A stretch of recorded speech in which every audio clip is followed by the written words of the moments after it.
Hey boys and girls, welcome to my basement. Today I'm going to try to teach you a lesson for Wednesday, April 22nd on elapsed time. I'm going to try to do the first two problems for you, and then you can do the rest of the problems as your homework, and then submit them to me through Google Classroom. So as you can see on our first problem, we have our start time at 5 a.m. We have an elapsed time of 3 hours, 57 minutes, and we're trying to figure out our end time. So if you think back to last year in third grade when we learned about elapsed time, we always had you start by drawing a number line.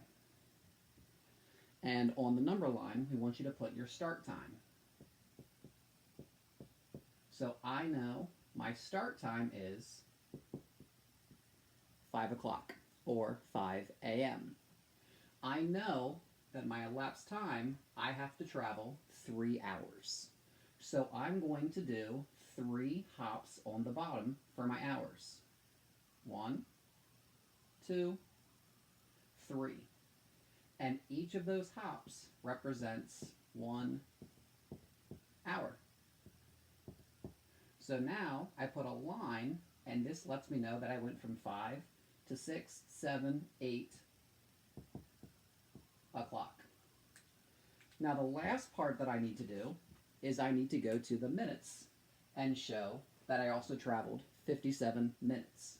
Our minutes go on top of our number line. So I'm going to draw 1 hop. I'll write 57 minutes inside. I'll put another line down, and I know if I was at 8 o'clock and I went 57 minutes, my end time would be 8:57 a.m. And that's how we're going to solve our elapsed time problems. So for this problem, we're actually going to jump to problem number 5. And on problem number 5, I give you an end time. I have an elapsed time for you, and you're trying to actually figure out the start time. So we're going to need to work backwards this time. So the first thing I'm going to do is I'm going to write my end time at the end of my number line. So I know I'm going to end at 4:16 a.m. And again, I'm going to start with the hours. And I know that I have to jump back 1 hour.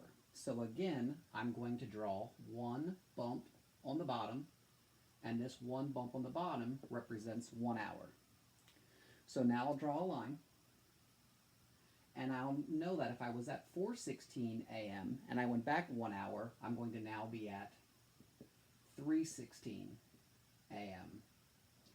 And now I have to go to the minutes. And this is where it gets a little bit tricky, because I need to go back 31 minutes, but I can only go back 16. So what I'm going to do now is I'm actually going to break this up into chunks. And because it's the minutes, I'm going to go and put 1 bump on top.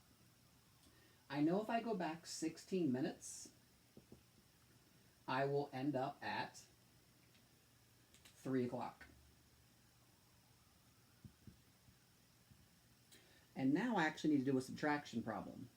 I'm going to take the 31 minutes that I started with, and I'm going to subtract the 16 minutes that I just hopped back,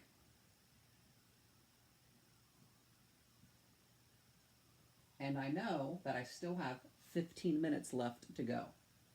So if it's 3 o'clock now, and I'm going to hop back 15 more minutes, I know that before the 3 o'clock hour would be the 2 o'clock hour. And I really know that there's 60 minutes in an hour. So what I'm really doing is taking my 60 minutes and I'm subtracting the 15 minutes that I need to go backwards. And I'm going to be left at 2:45. And I could even show my work over here and do 60 minus my 15 minutes. And that'll be left with 45. And now I know that my start time would actually have to be 2:45 a.m. All right, guys, so you're going to try the rest for your homework. When you are finished, you can do it right on your Google Classroom by clicking on the pen. If you would like to, you can do it on a scrap piece of paper, and then you can snap a picture of it, and you can upload it right to the Google Classroom. If you have any questions, please feel free to shoot me a private message on Google Classroom, and I'll get back to you as soon as I can. Good luck, guys. Have a great night.